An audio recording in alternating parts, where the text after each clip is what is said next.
நீங்கள் தவறவிட்ட எபிசோடுகளை இப்பொழுதே காணுங்கள் உங்கள் Tandivan.com மற்றும் Tandivan யூடியூப் சேனலில்.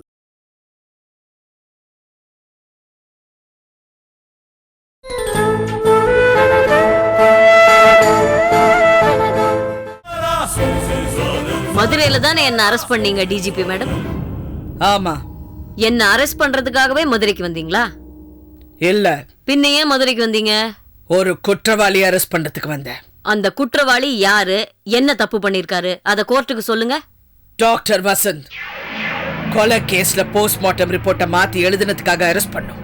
அவர் இன்னொரு ஜெயிலுக்கு கூட்டிட்டு போறப்ப தப்பிச்சிட்டாரு. டாக்டர் வசந்த் யாரோட போஸ்ட்மார்ட்டம் ரிப்போர்ட்டை மாத்தி எழுதினாரு சொல்லுங்க. Retired judge Karthikeyan. உங்க கணவர் ஜஸ்டிஸ் கார்த்திகேயன் தானே? ஆமா. மாத்தி எழுதினாரு, அதுக்காக அரெஸ்ட் பண்ணீங்க. தப்பிச்சு ஓடுனாரே, அதுக்காக தான் மதுரைக்கு வந்தீங்களா? மதுரைக்கு நான் வரல, என் டிபார்ட்மெண்ட்டை சேர்ந்த 2 இன்ஸ்பெக்டர் வந்திருந்தாங்க. தப்பிச்சு வந்தவர் ஒரு சாதாரண குற்றவாளி. அவரை பிடிக்கிறதுக்கு இன்ஸ்பெக்டர்ஸ் போதும், நீங்க 2 இன்ஸ்பெக்டர்ஸ தொடர்ந்து அனுப்பி வச்சீங்க. அப்படி இருந்தும் கூட நீங்க ஏன் மதுரைக்கு வந்தீங்க? காவல்துறையில நீங்க டிஜிபியா இருக்கீங்க. அது பொறுப்பான பதவி மட்டும் இல்ல, கௌரவமான பதவி. சொல்ல போனா நீங்க தான் காவல்துறைக்கே தலைவர். அப்படி இருந்தும் கூட ஒரு சாதாரண குற்றவாளியை அரெஸ்ட் பண்றதுக்காக மதுரைக்கு பிளைட் புடிச்சு பறந்து வந்திருக்கீங்க இல்லையா?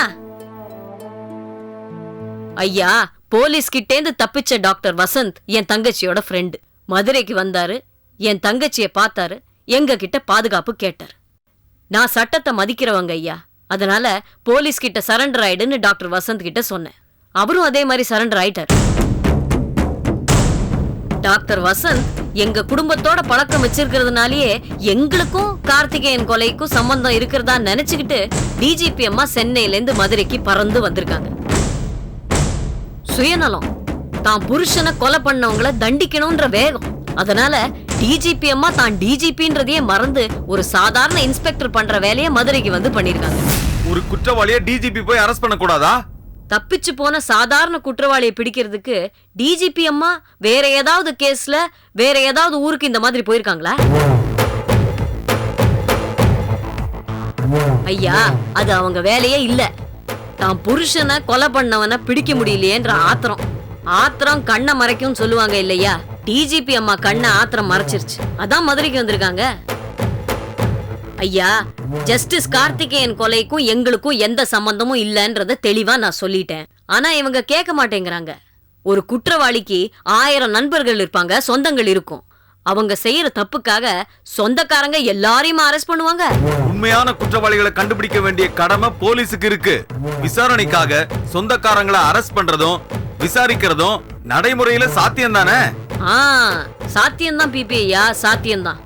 டிஜிபி அம்மா இந்த வழக்குல என்ன விசாரணை செய்யணும்னு நினைச்சாங்க, விசாரணை பண்ணாங்க, கேள்விகளை கேட்டாங்க, நான் பதில் சொல்லிட்டேன். எனக்கும் இதுக்கும் சம்பந்தம் இல்லன்னு சொல்லிட்டேன். அதுக்கப்புறம் விட்டுற வேண்டியது தானே?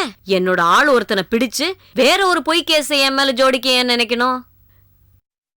டாக்டர் வசந்த பிடிக்கிறதுக்காக டிஜிபி அம்மா மதுரைக்கு வந்திருக்காங்க. டாக்டர் வசந்த பிடிச்சாச்சு.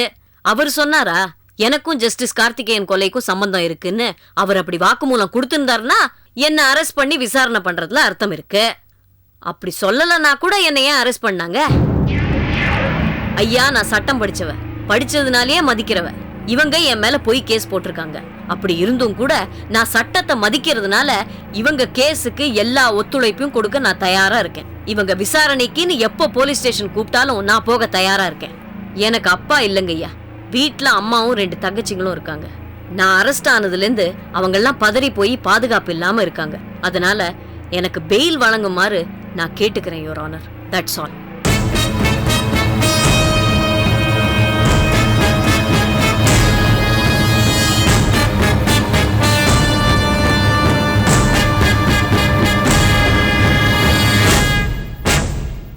திலகவதி குற்றவாளின்னு நிரூபிக்கிறதுக்கு ஒரே ஒரு சாட்சி தான் இருக்கு.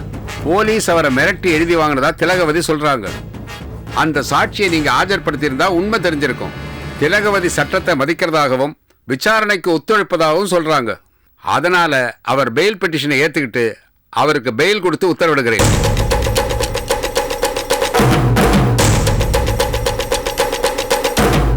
ஆனால் தினமும் காலை 11 மணிக்கு போலீஸ் ஸ்டேஷனுக்கு சென்று கையெழுத்து போடும்படி உத்தரவிடுகிறேன். இந்த வழக்கு வருகிற 18ஆம் தேதிக்கு ஒத்திவைக்கப்படுகிறது.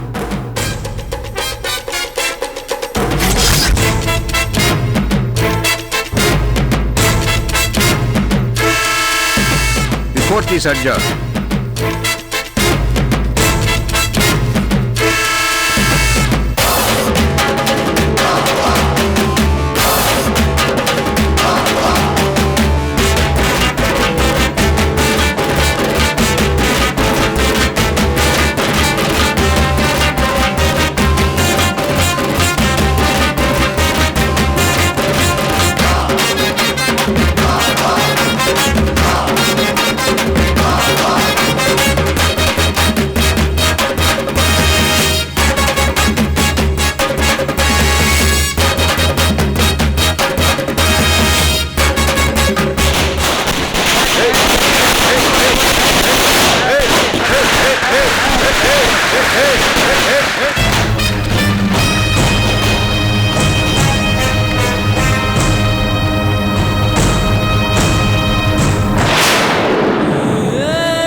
என்னம்மா படுத்துட்டு இருக்கீங்க?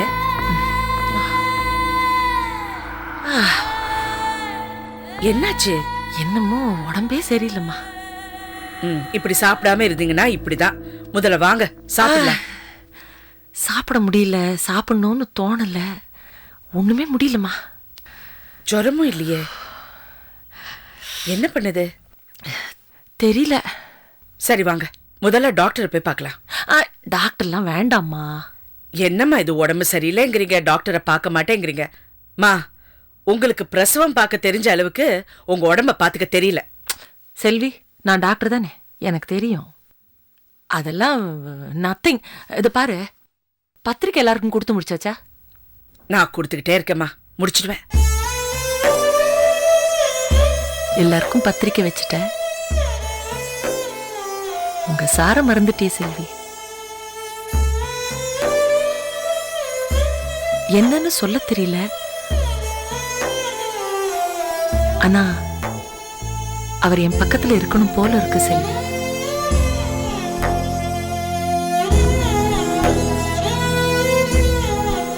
அவரை போய் பார்க்கலாமா? அவருக்கும் பத்திரிக்கை கொடுக்கணும், கல்யாணத்துல அவரும் இருக்கணும் செல்வி.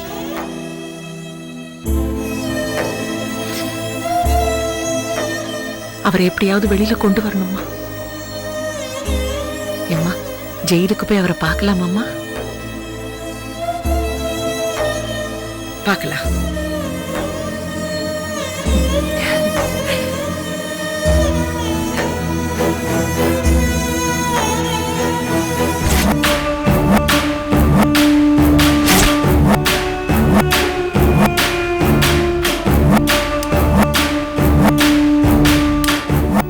என்ன ஜிஜே, ஒரு வாரமா வந்து என்ன பார்க்கல?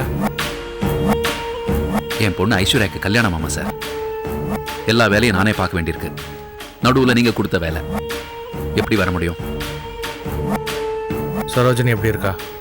நீங்க எப்படி இருக்கணும்னு நினைக்கிறீங்களோ அப்படிதான் இருக்காங்க. வந்திருக்காங்க, கூட செல்வியும் வந்திருக்கா.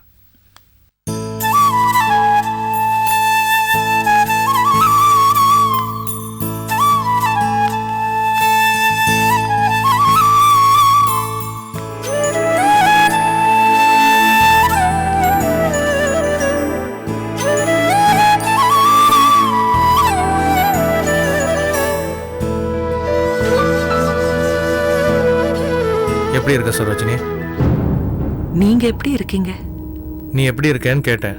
அவங்களுக்கு ஹெல்த் நல்லா இல்ல, உங்களை பார்க்கணும்னு சொன்னாங்க, அதான் கூட்டிட்டு வந்தோம். என்ன சரோஜினி, உடம்புக்கு என்ன? சொல்லு சரோஜினி, உடம்புக்கு என்ன? அது அவங்க இது அவங்களுக்கு மனசு சரியில்லை. மனசு சரியில்லாதனால உடம்பும் சரியில்லை. ஏன் மனசு சரியில்லை? நீங்க உள்ள இருக்கும்போது அவங்களுக்கு எப்படி மாமா சார் மனசு சரியா இருக்கும்?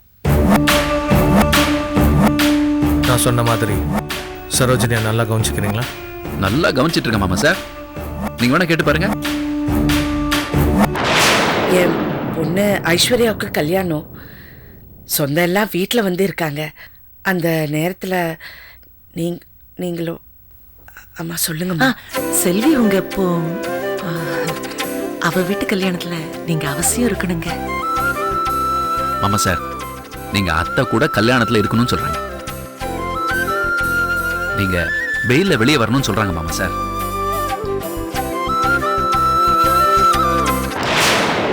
நான் பெயில வரமாட்டேன் ஜிஜே. விடுதலை ஆகி தான் வருவேன். நான் அரசியை ஜெயிக்கணும். நீங்க விடுதலை ஆகி தான் வரணும்னா அவ்வளவு சீக்கிரம் வர முடியாதே மாமா சார். கேஸ் இழுத்துட்டே இருக்கும்ல. என் பொண்ணுக்கு கல்யாணம், நீங்க இருக்கணும். நீங்க தான் முன்னாடி இருந்து இந்த கல்யாணத்தை நடத்தி வைக்கணும். நீங்க கண்டிப்பா வரணும். என்ன மாமா சார் யோசிக்கிறீங்க?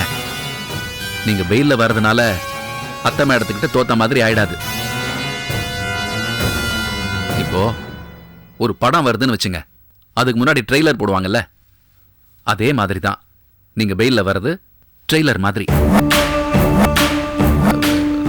4-5 வருஷத்துல, ஐம் சாரி, 2-3 மாசத்துல வெளியே வர போறீங்க, அவ்வளவுதானே?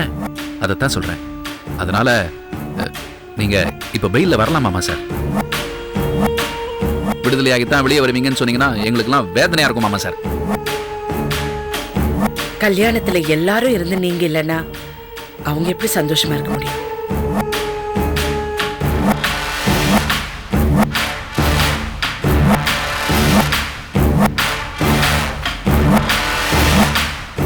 வெயிலுக்கு ஏற்பாடு பண்ணுங்க.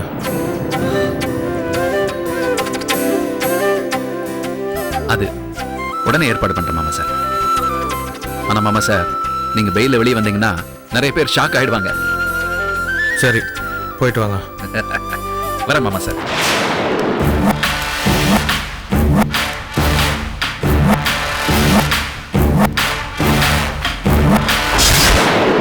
நீ காட்டி கொடுப்பியாடா? நீ காட்டி கொடுப்பியாடா? வாடா, காட்டி கொடுப்பியாடா? காட்டி கொடுப்பியாடா? டேய், காட்டியா கொடுக்குறீங்க? காட்டி கொடுக்குறீங்களாடா? டேய், சொல்லுடா. விடுமா, விடு.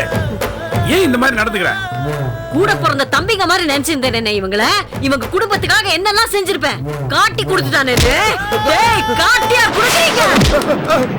இல்லங்க, ஏன் இப்படி நடந்துக்கிற? ஒருத்தர் செஞ்சாங்கறக்காக எல்லாரும் ஏன் அப்படி நினைக்கிற? அவன் காட்டி கொடுத்துட்டானே. அவன் உயிரோட இருக்க கூடாது.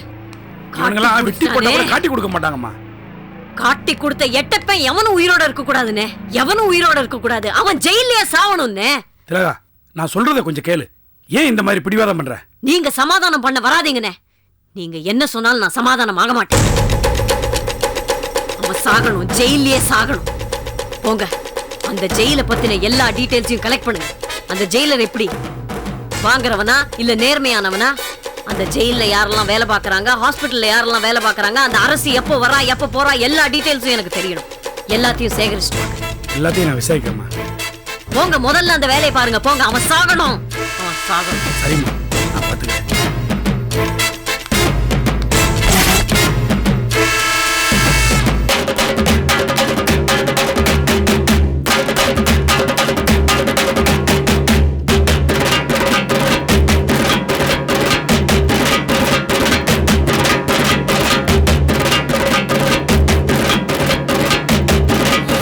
செல்விமா, என்னம்மா? செல்விமா மருதாணி வச்சிருக்கேன், எப்படி இருக்கு? ஐயோ, ரொம்ப நல்லா இருக்கு. காட்டு. இந்த டிசைன் சூப்பரா நான் தாத்தா இருக்கு. பாட்டி கிட்ட காமிச்சிட்டு வரேம்மா. சரிம்மா. என்னது? பாட்டி எப்படி இருக்கு? ஏய், சூப்பரா இருக்கு, ரொம்ப அழகா இருக்கு. தாத்தா நீங்க சொல்லுங்க. என்னம்மா நீ கேக்குற? உன் கையில எது போட்டாலும் அழகா இருக்குமா? தேங்க்யூ தாத்தா. சரி, நான் மாமா கிட்ட போய் காமிக்கவா? என் கை கூட மருதாணி போட்டா ரொம்ப அழகா இருக்கும். போட்டுக்கணும்னு ஆசையா இருக்கு. போட்டுட்டுமா? 18 வயசு குமாரன் நினைப்பு இவளுக்கு. என்ன சொன்னீங்க? பார் புள்ள, நான் மருதாணி போட்டுட்டுமான்னு கேட்டா வயசை பத்தி என்னமோ சொல்லிட்டு போறாரு. என்னன்னு கேளு புள்ள. எப்படி இருக்கு மாமா மருதாணி? நல்லா இருக்குமா? தேங்க்யூ மாமா. பாத்தியா சத்யா, என் பேத்தி கையில போட்ட பிறகுதான் அந்த மருதாணிக்கே ஒரு அழகு. மாமா ரகு எங்க? நான் அவன் கைக்கு வச்சு விடுறேன். இங்க தானே இருந்தா? காணுமே. எங்க போனான்னு தெரியலையே. சரி நான் மேல இருக்கேன், அவன் வந்தா மேல வர சொல்லுங்க. சரி இப்ப வந்துடுறேன்.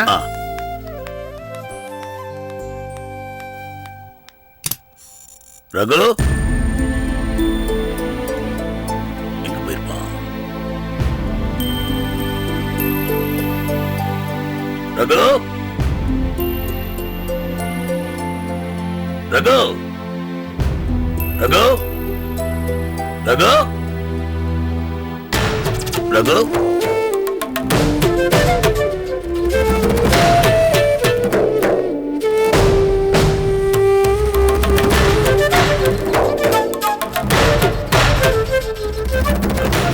ரகு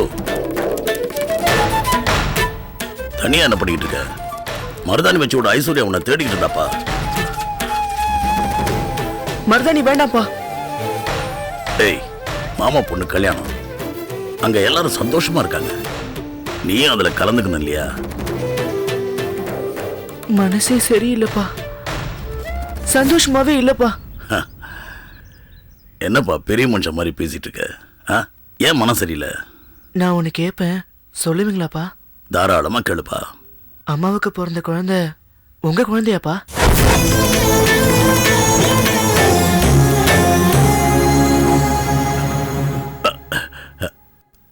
என்னப்பா இப்படி கேக்குற? அது உன் தங்கச்சிப்பா. போய்ப்பா. இல்லடா கண்ணு, உண்மையாதான் சொல்றேன், உன் தங்கச்சி தான் பாது. இல்லப்பா, நீங்க போய் சொல்றீங்க. ரகு, என்னப்பா என்னாச்சு? உனக்கு ஏன் சம்பந்தம் இல்லாம பேசிட்டு இருக்க? நீங்க எல்லாருமே என்கிட்ட போய் சொல்றீங்க. இல்லடா கண்ணு, அப்பா உங்ககிட்ட போய் சொல்லுவனா?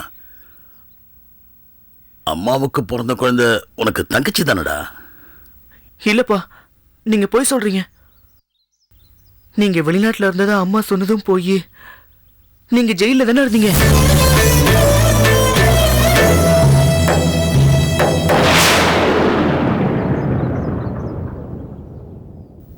அம்மா வேற யாருக்கோ குழந்தையை பெற்றிருக்காங்க. அந்த குழந்தை ஏன் தங்கச்சி இல்ல. அது வேற யாருக்கோ பிறந்த குழந்தை, அது ஏன் தங்கச்சி இல்ல. ரகு, அது உன் தங்கச்சி தாண்டா.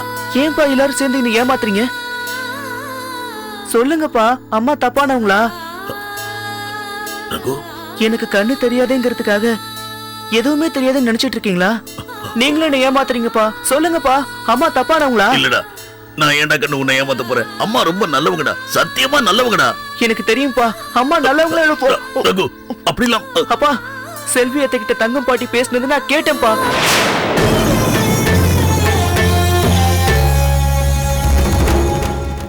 அப்பா, நாம போயிடலாம்ப்பா.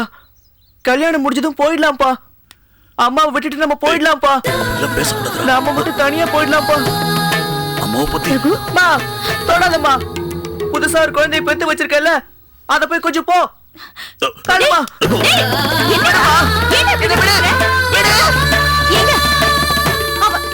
என்னாச்சு அவனுக்கு? ஏன் இப்படி பேசுறான்? எனக்கு உங்களை தான் கேக்குறேன், அவன் ஏன் இப்படி பேசுறான்? அவனுக்கு எல்லா உண்மையும் தெரிஞ்சு போச்சு. நான் ஜெயில இருந்ததுல இருந்து உனக்கு புதுசா ஒரு குழந்தை பிறந்த வரைக்கும் எல்லா விஷயமும் அவனுக்கு தெரிஞ்சு போச்சு. செல்வி நம்ம விஷயத்தை தங்கம்மா கிட்ட பேசிக்கிட்டு இருந்தத அவன் கேட்டுட்டானா?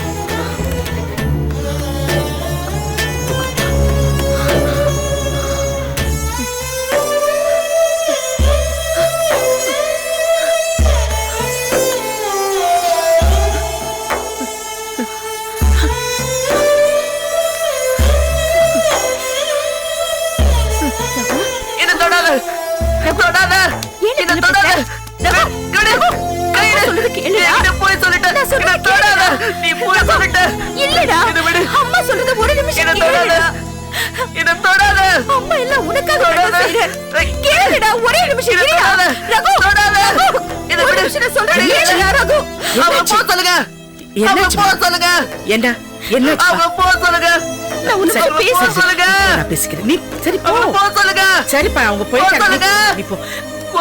என்ன சொல்லு? ஏன் சத்தம் போடுற? நீ சத்தம் போடாம இரு. அவங்க போயாச்சு, நீ சத்தம் போடாம இரு. உட்காரு, உட்காருப்பா, உட்காரு. அவங்க போயிட்டாங்க. அவங்கள போக சொல்லுங்க. சரி, அவங்க போயிட்டாங்கப்பா. என்னாச்சு உனக்கு? என்னாச்சுப்பா உனக்கு? எனக்கு அம்மா வேண்டாம். நான் வீட்டை விட்டு போறேன். சரி, நீ ஏன் இந்த வீட்டை விட்டு போற? அவங்க நல்லவங்களே இல்ல.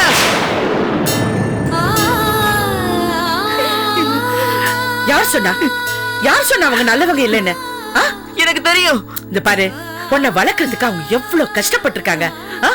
அத பார்த்து நானே பெருமைப்பட்டிருக்கேன். யாரோடைய சப்போர்ட்டும் இல்லாம உன்னை எவ்வளவு நல்லபடியா வளர்த்திருக்காங்கன்னு. நீ அப்படியெல்லாம் பேசக்கூடாது. நான் கேட்டேன். என்ன கேட்ட? நீங்களும் பாட்டியும் பேசுறது நான் கேட்டேன்.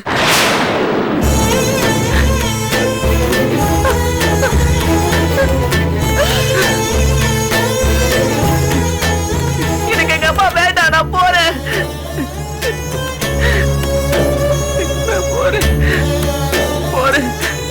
இந்த வீட்டை விட்டே போறேன். எனக்கு அம்மா வேண்டாம். நான் போயிடுறேன்.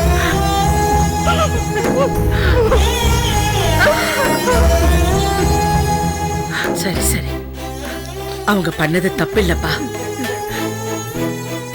அவங்க ஓன் நல்லதுக்காக தான் பண்ணிருக்காங்க. இல்ல இல்ல, எனக்கு வேண்டாம். அம்மா எனக்கு பிடிக்கல. அவங்கள போக சொல்லுங்க. எனக்கு பிடிக்கல. எனக்கு பிடிக்கல. எனக்கு பிடிக்கல. என்னடி நடக்குது இந்த வீட்ல? நல்ல காரியம் நடக்குது. என்ன பிடிக்கலன்னு? என்ன பிடிக்கலையா? அவங்கள போக சொல்லுங்க. ஏண்டி என்ன போக சொல்றான்? நான் என்ன சொன்னேன்? ரொம்ப இருக்கான் ஏன் தம்பி? நான் என்ன பண்ணேன்? பிடிக்கல. ரகு, அப்பா அப்பா, நான் பாத்துக்கிறேன். நீங்க அவங்கள போக சொல்லுங்கப்பா. எனக்கு பிடிக்கலப்பா. போக சொல்லுங்கப்பா. ஒண்ணு இல்லம்மா, நீங்க போக வாங்க. சொல்லுங்கப்பா. எங்க நடக்குதுங்க? என்ன வீட்டு பிள்ளை இது? ஆளாளுக்கு ஒப்பாரி வச்சிட்டு இருக்காங்க. நல்ல காரியம் நடக்கிற நேரத்துல. ஆமா, இவையா அழறா? என் பிள்ளையும் என்ன தப்பானவன்னு சொல்லிட்டானே அண்ணே.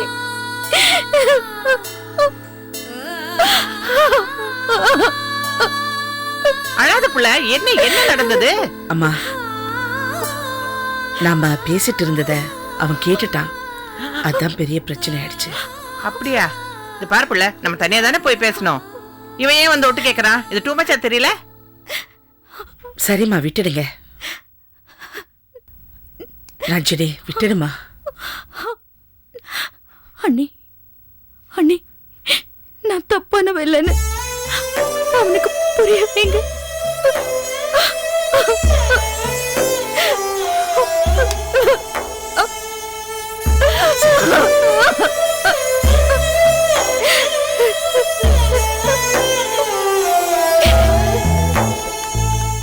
அம்மா, என்ன புள்ள? ரஞ்சினியை கூட்டிட்டு அவளுக்கு ஹெல்ப் பண்ண டாக்டர் வீட்டுக்கு போயிட்டு வந்துடுறோம். அவ ஹெல்ப்பா பண்ணிருக்கா? கேவலப்படுத்திருக்கா புள்ள. அம்மா அம்மா அம்மா, குழந்தை நல்லபடியா பிறந்துருச்சு. இப்ப எந்த பிரச்சனையும் இல்ல. போய் குழந்தைய ஒப்படைச்சிட்டு வந்துடுறோம். வெரி குட் புள்ள, நல்ல நியூஸ் புள்ள. குழந்தைய கொண்டு போய் கொடுத்துட்டு வந்துருங்க. நமக்கு வேண்டாம். சரிம்மா. ஒரு டிக்கெட் குறைஞ்சது.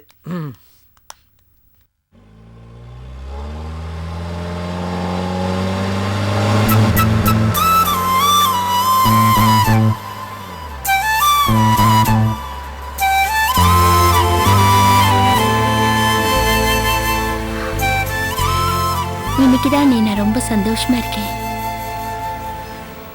இந்த குழந்தைய டாக்டர் கிட்ட ஒப்படைச்சிட்டா என் பிரச்சனை எல்லாம் தீந்துரும். அவருக்கு என் மேல இருக்கிற சந்தேகம் போயிடும். நீ தான் சந்தேகம்னு சொல்லிட்டு இருக்க. அவர் அப்படி எதுவுமே நினைக்கல ரஞ்சினி.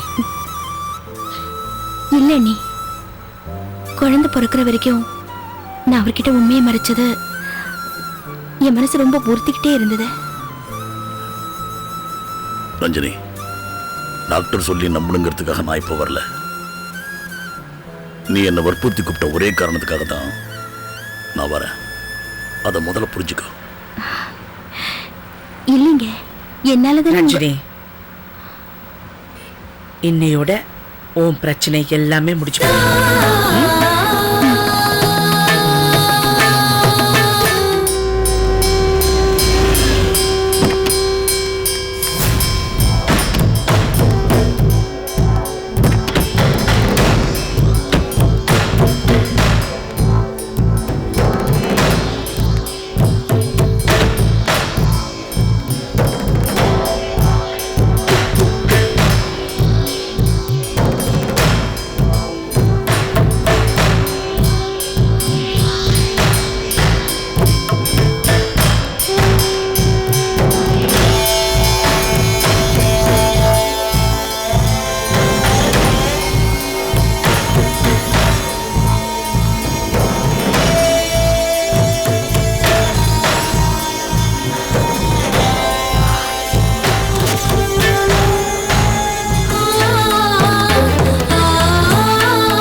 நல்லாதான் இருந்தாங்க.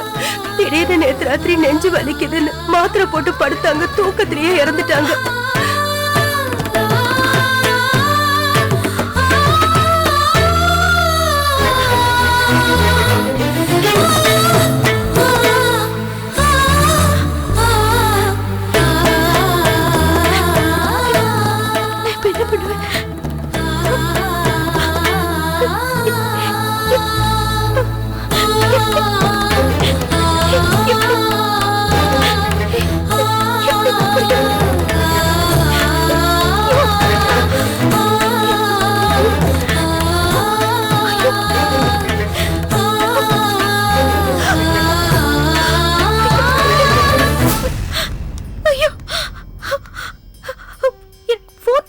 சொன்னாங்களே புருஷனை கூட்டிட்டு வா, நான் உண்மையெல்லாம் சொல்றேன்னு சொன்னாங்களே.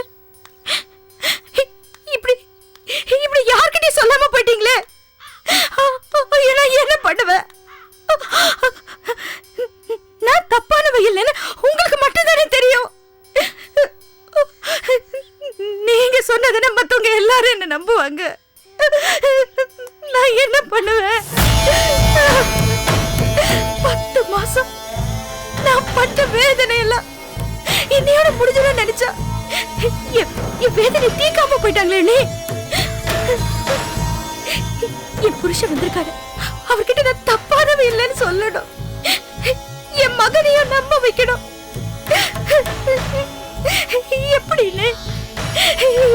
எப்படி முடியும்? எப்படி நீ? ரஞ்சினி விடு விடு. இல்ல நீ இல்ல, என்னால முடியல. நான் என்ன பண்ணுவேன்? நான் அவருக்கு எப்படி எடுத்து சொல்லுவேன்? ரஞ்சினி நீ வா, முதல்ல வீட்டுக்கு போலாம். நான் வரல. எப்படி எப்படி வீட்டுக்கு வர சொல்றீங்க? இந்த குழந்தையை கொடுக்காம எப்படி நீ வீட்டுக்கு வர சொல்றீங்க? என்ன ரஞ்சினி, யார்கிட்ட கொடுப்ப இந்த குழந்தைய? குழந்தை யாருக்கு சொந்தம்னு டாக்டர் உன்கிட்டயும் சொல்லல, சுமக்கிறது யாருன்னு அவங்க கிட்டயும் சொல்லல. இப்ப யார்கிட்ட இந்த குழந்தைய கொடுப்ப? ரஞ்சினி இங்க பாரு, நீ சுமந்த குழந்தைய நீயே வளர்க்கணும்னு இருந்தா அது யாராலையும் மாத்த முடியாது. நீ முதல்ல வா, வீட்டுக்கு போலாம். வீட்டுக்கு போலாம் ரஞ்சினி. இல்ல நீ, நான் வரல. சத்யா, இந்த குழந்தைய உங்க குழந்தைய வளர்க்கறதுல உங்களுக்கு ஏதாவது ஆட்சேபணம் இருக்கா? எனக்கு எந்த ஆட்சேபனையும் இல்லை செல்வி.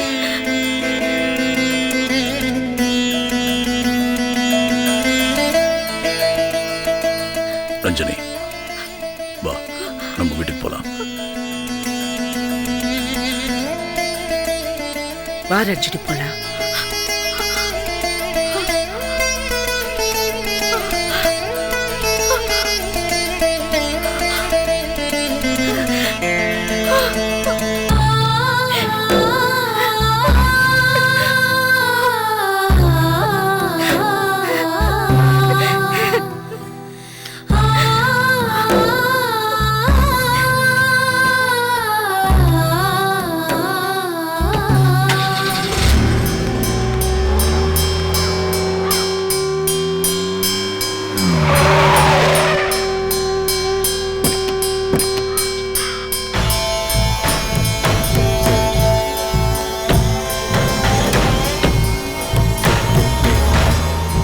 இந்த ஜென்மத்துல எனக்கு தான் குழந்தை பெத்துக்கிற பாக்கியம் கிடைக்கல.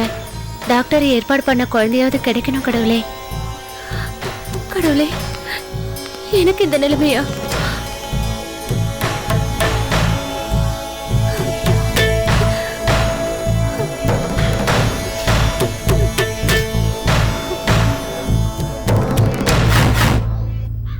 டாக்டர் அம்மா எங்க குழந்தை எங்க இருக்குன்னு சொல்லாமலே போயிட்டாங்க. நாளைக்கு வந்து குழந்தைய வாங்கிக்கோங்கன்னு சொன்னாங்க. நான் இவர் மூலமா பிறக்கிற குழந்தைய என் குழந்தைய வளர்க்கணும்னு சொன்னாங்க. அது வேறொரு பொண்ணு சுமக்கிறதாவே நான் நினைக்கல. நான் சுமக்கிறதா தான் கனவு கண்டுட்டு இருந்தேன். இது கனவாவே ஆயிடுமா?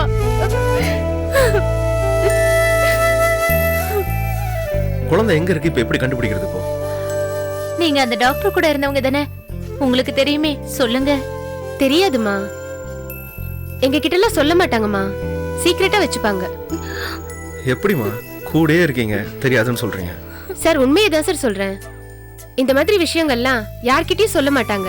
பேரண்ட்ஸ் கிட்டயும் சொல்ல மாட்டாங்க, எங்க கிட்டயும் சொல்ல மாட்டாங்க சார். அப்ப என் குழந்தை எங்க இருக்குன்னு அவங்களுக்கு மட்டும் தான் தெரியும்.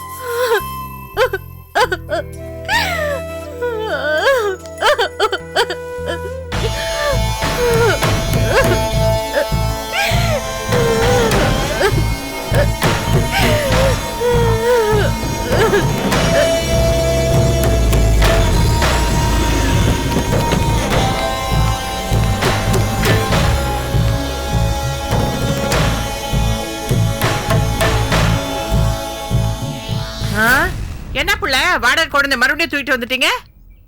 திருப்பி கொடுக்கலையா? இது வேற குழந்தையா? தங்கம், எதுக்குமா எல்லா விஷயத்திலும் தேவையில்லாம தொடன்னு பேசிட்டு இருக்கேன்? என்னங்க இப்ப என்ன சொன்ன நானு? நீ ஒன்னும் சொல்லாம இரு, அது போதும். ஏமா செல்விமா, என்னமாச்சு? உண்மையை சொல்ல வேண்டிய டாக்டர் உயிரோட இல்ல. போயிட்டாங்களா? ஐயோ, சரி வேற யார்கிட்டயாவது கொடுத்துட வேண்டியதானே புள்ள? மா, யார்கிட்டமா குழந்தைய கொடுத்துட்டு வருது? அந்த டாக்டருக்கு மட்டும்தான் தெரியும் இந்த குழந்தை யாருக்கு சொந்தன்னு. சரி, அதுக்கு என்ன? ரஞ்சனிக்கு ஒரு ஆணாச்சு பொண்ணாச்சு, வாழ்றதுக்கு ஒரு சத்திர மாதிரி வீடு இருக்கு, வளர்க்கறதுக்கு நீ இருக்க. Enjoy enjoy enjoy. என்ன பண்றது, உன் தலையெழுத்து அப்படிதான் புள்ள. எங்க போனாலும் இத்தனை பேரை கட்டி காக்க வேண்டியிருக்கு. தங்கம், நாமளும் இங்கதான் இருக்கோம், அதை மறந்துடாத.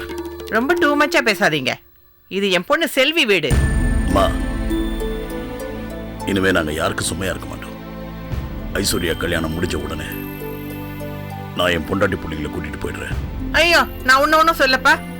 நான் ஏன் வம்பு வளர்க்கணும்? நான் ஒன்னும் சொல்லப்பா, நீ இங்கே இரு. சத்யா, இப்ப ஏன் இதெல்லாம் பேசுறீங்க? நீங்க முதல்ல உள்ள போங்க. நீ போமா உள்ள போ.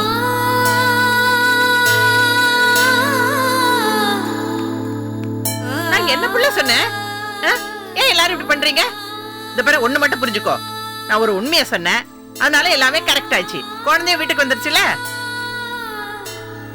ஏமா தப்பா? சரி,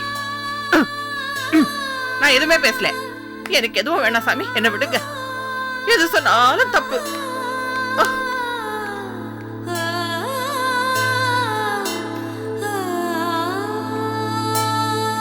தங்கம், உன்னை திருத்தவே முடியாது.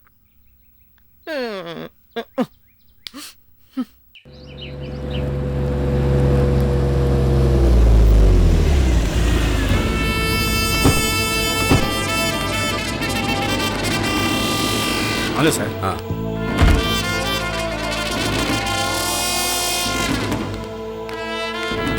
வாங்க சார், வாங்க வாங்க சார்.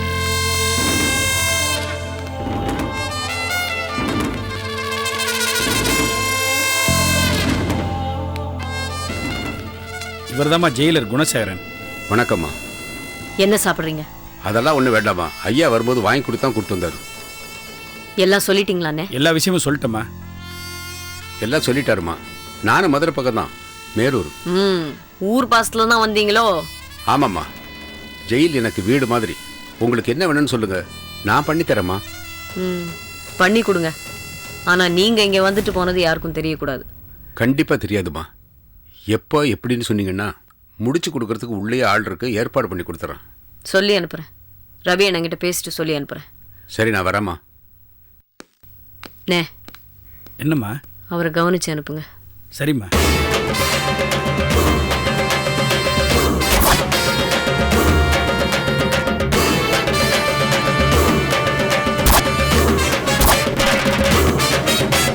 மேடம், விஸ்வநாதன் பெயில போயிருக்காரு, அதுக்கான காப்பி மேடம். செல்வியா உங்க வீட்டு மேரேஜ் ஃபங்க்ஷன்ல கலந்துக்கிறதுக்காக பெயில போயிருக்காரு மேடம். செல்வியும் விஸ்வநாதன் வைஃப் சரோஜினியும் ஜிஜேவும் ஜெயில போய் அவரை பார்த்துருக்காங்க மேடம். ஜெயில போய் பார்த்து மேரேஜ்க்கு இன்வைட் பண்ணிருக்காங்களா? ஆமா மேடம்.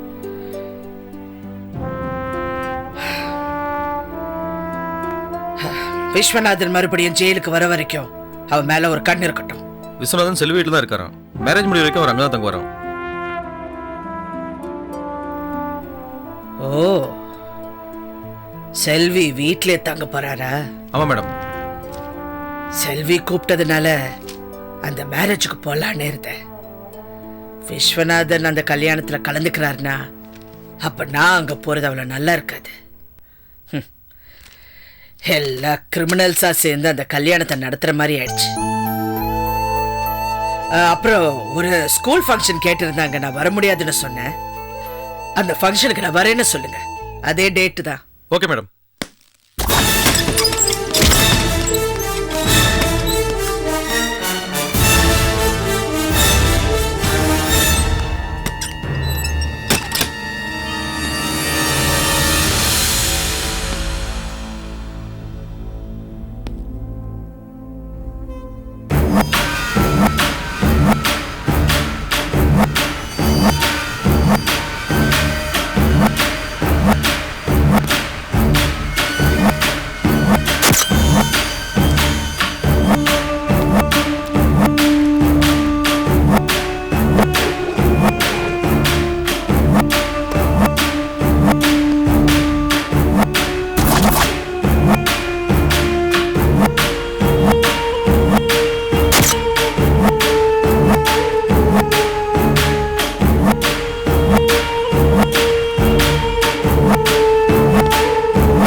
மச்சி உள்ள சவுண்ட் கேக்குது, என்னன்னு பார்த்து வந்துறேன், கொஞ்சம் வெயிட் பண்ணு. சரி சரி.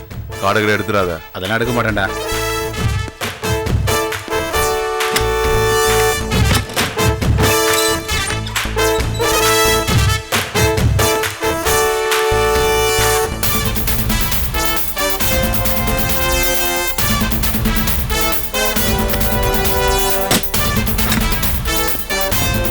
ஏய் காடகரை மாத்தலையே. அதெல்லாம் மாத்தல, என்னாச்சு? ஒண்ணு இல்லடா, தூங்கிட்டு இருக்கான். அப்படியா?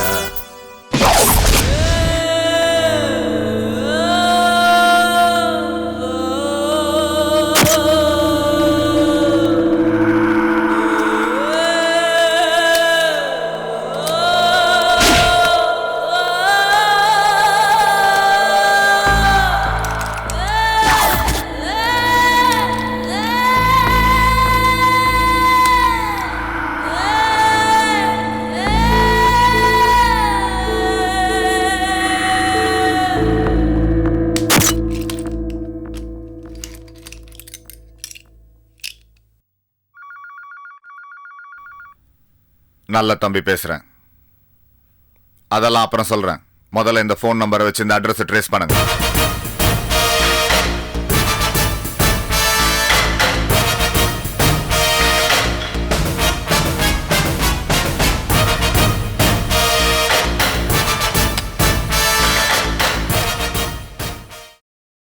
Catch us on TV, Tandivan.com, Facebook and YouTube.